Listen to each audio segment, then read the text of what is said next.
presentinho para cada um dos irmãos, vamos estar logo após a palestra entregando para cada um, mas eu vou só mostrar o que eu tenho e vou falar um pouquinho à medida que eu vou falando hoje pela manhã.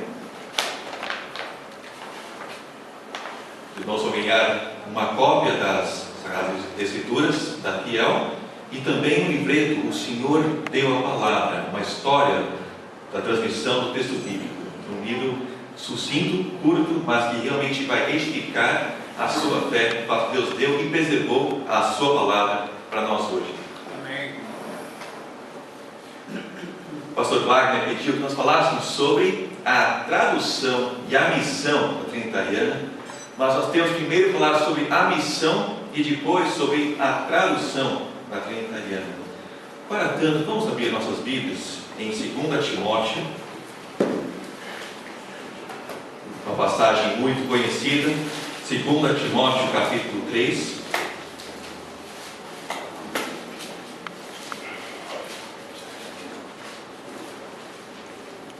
Versos 14 ao 17, reverência à palavra do Senhor. Vamos nos pôr de pé para a leitura.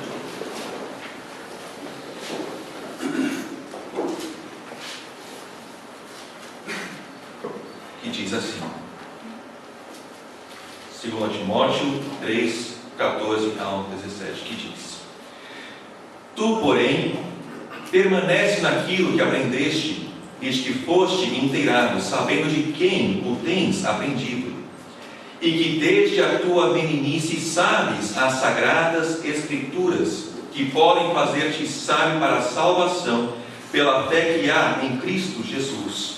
Toda a Escritura é divinamente inspirada e proveitosa para ensinar, para redarguir ou repreender, para corrigir, para instruir em justiça, para que o homem de Deus seja perfeito e perfeitamente instruído para toda a boa obra. Oremos. Senhor Deus e Pai, obrigado tanto pelo privilégio que temos de ter a Sua palavra em nossas mãos hoje. Pedimos, Senhor, abre os nossos olhos à Sua palavra, que mesmo possamos sair daqui edificados, fortalecidos em nossa fé, Pai. Em nome de Jesus, eu agradeço e oro. Amém. Amém. Podem sentar. Vocês conhecem aquela história da menininha que andou para conseguir uma Bíblia, andou bastante, economizou, trabalhou muito, que era a Mary Jones. Conhece a história da Mary Jones e a sua vida?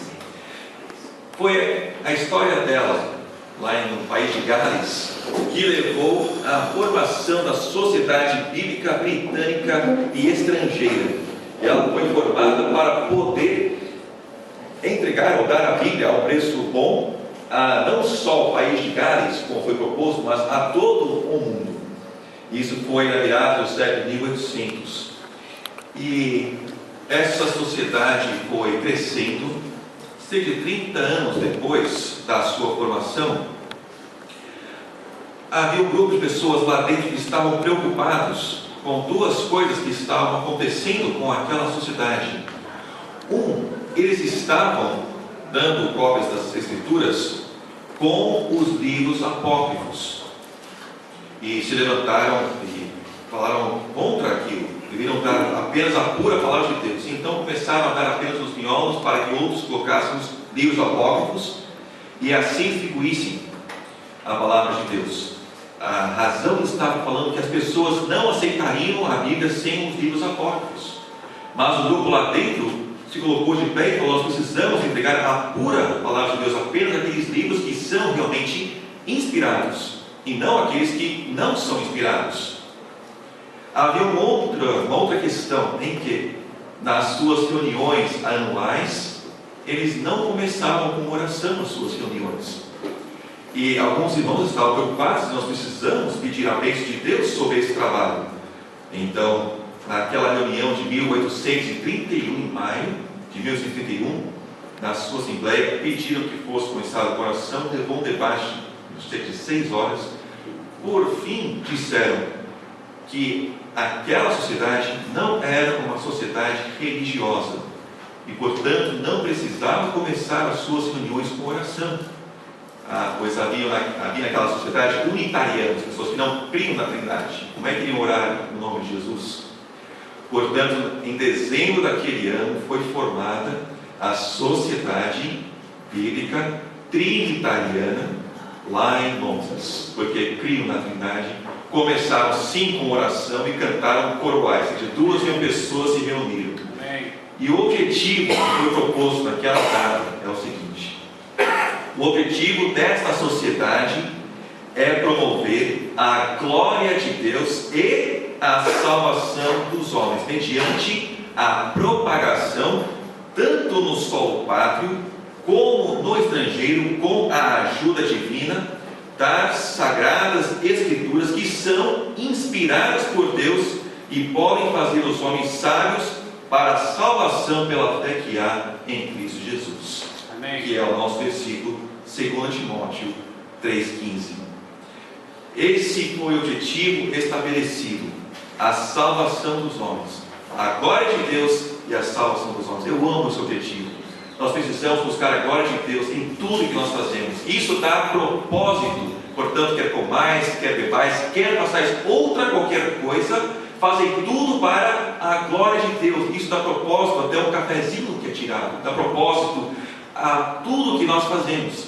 Mas ele continua: a glória de Deus e a salvação dos homens, cumprindo o grande mandamento do nosso Senhor Jesus de ir e pregar o Evangelho a toda a criatura.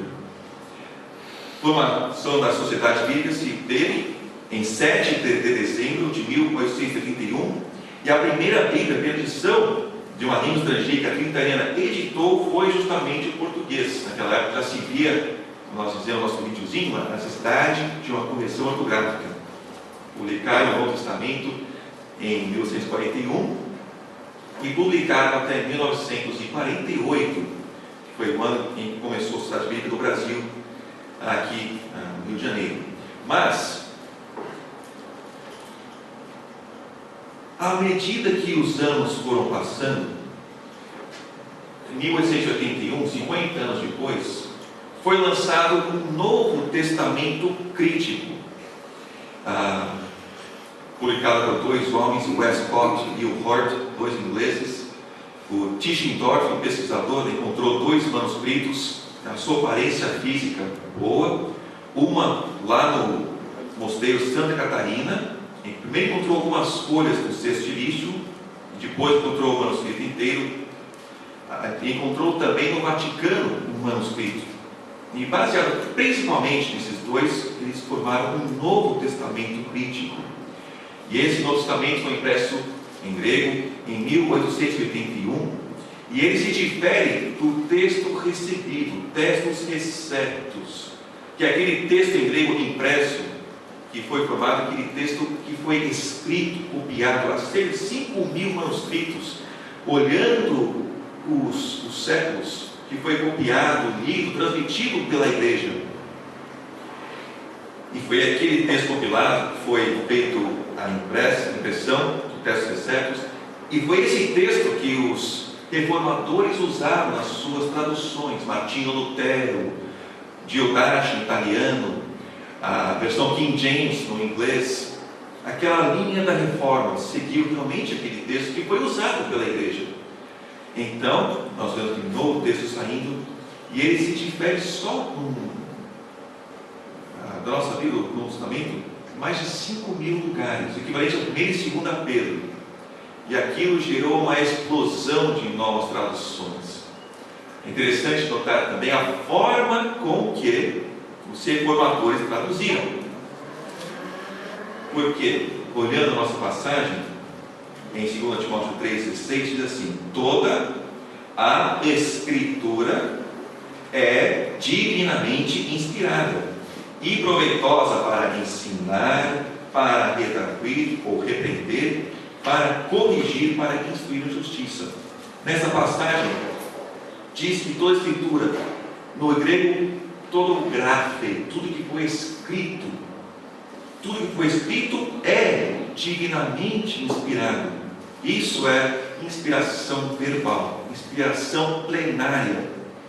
Então os reformadores criam nisso. Portanto, nas suas traduções, traduziram cada palavra da língua original, colocaram em itálicos aquelas que não estavam nas línguas originais, para que o leitor pudesse distinguir entre as duas coisas.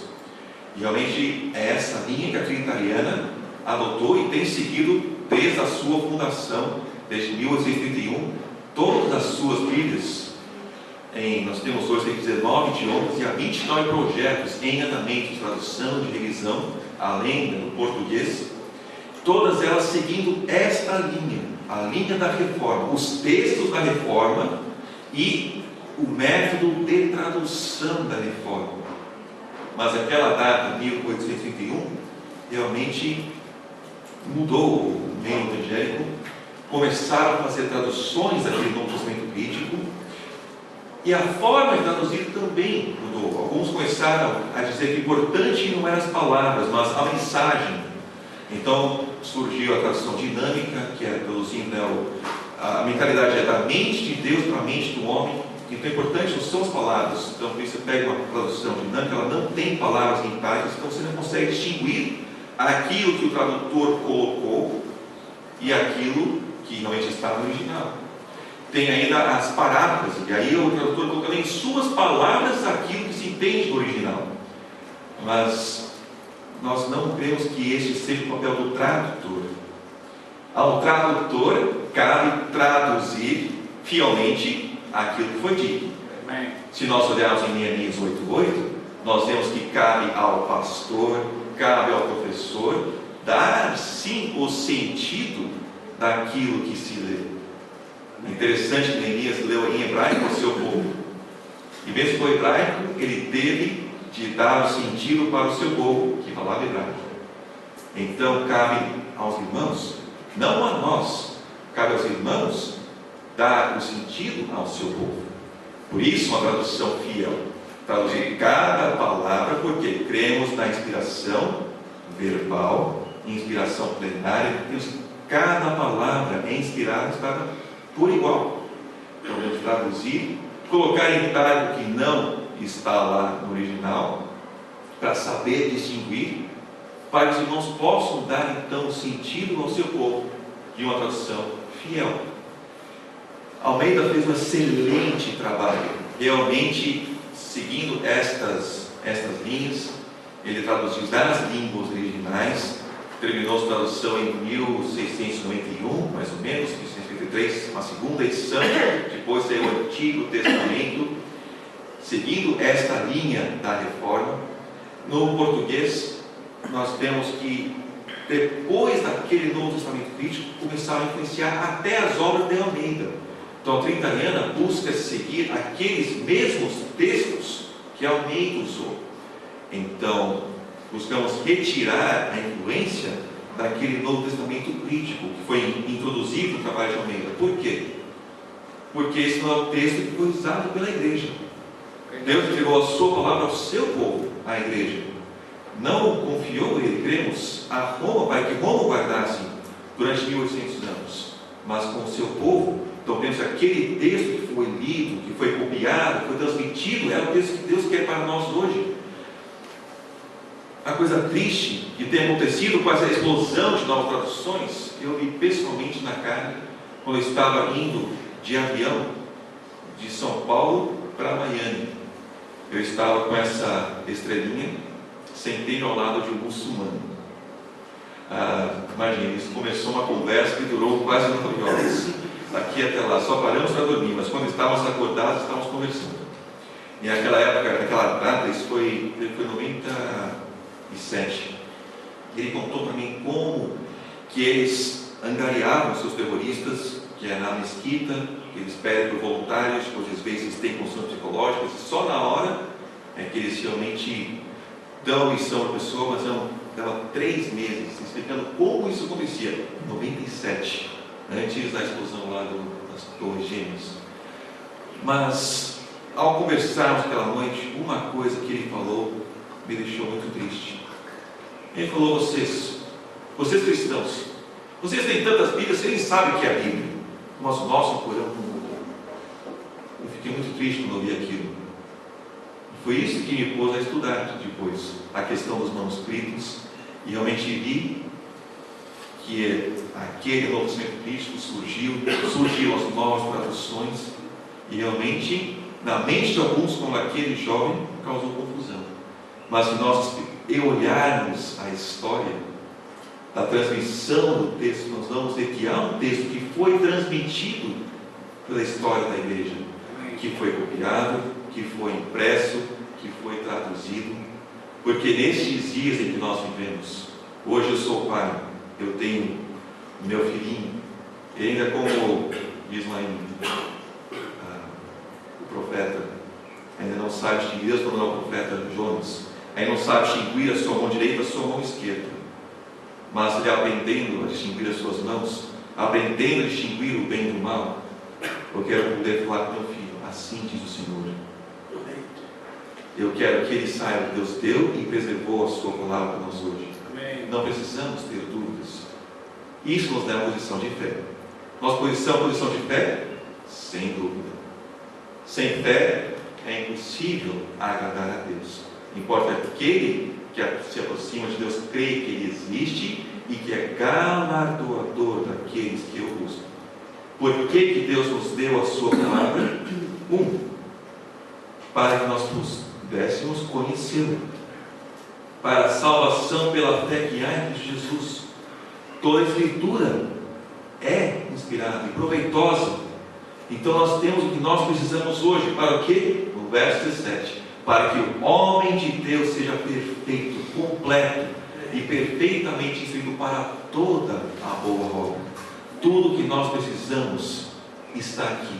Deus nos deu a sua palavra, não nos deixou sem testemunho, preservou a sua palavra. Posição de fé? Sim, e é exatamente onde Deus nos quer, uma posição de fé, para que nós possamos então pregar o Evangelho, para que as pessoas possam vir à mesma fé que nós temos em sua palavra. Nós vamos dar a cada um dos irmãos uma cópia desta Bíblia, que é em comemoração aos 180 anos da Trinitariana. E aqui atrás nós temos o objetivo que eu li para os irmãos. Nosso desejo é que os irmãos possam realmente ficar firmes na palavra de Deus, crê-la, pregá-la, para ver o seu povo transformado pela palavra de Deus. Amém. Vamos orar. Senhor Deus e Pai, obrigado tanto por quem o Senhor é, obrigado tanto pela sua palavra, obrigado que através da sua palavra nós podemos conhecer o Senhor, pois a fé vem pelo ouvir e ouvir pela palavra de Deus. Obrigado, Pai, que alguém falou a nós a sua palavra e nós podemos crer nela.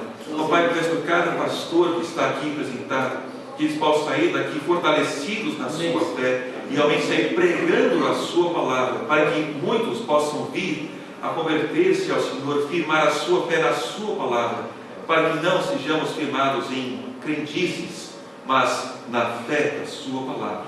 Obrigado tanto, Pai, por quem o Senhor é, obrigado tanto pelo seu Filho, obrigado tanto pela sua palavra, pela qual podemos conhecer o Senhor. Em nome de Jesus, eu agradeço e oro. Amém. Amém, Senhor. Amém.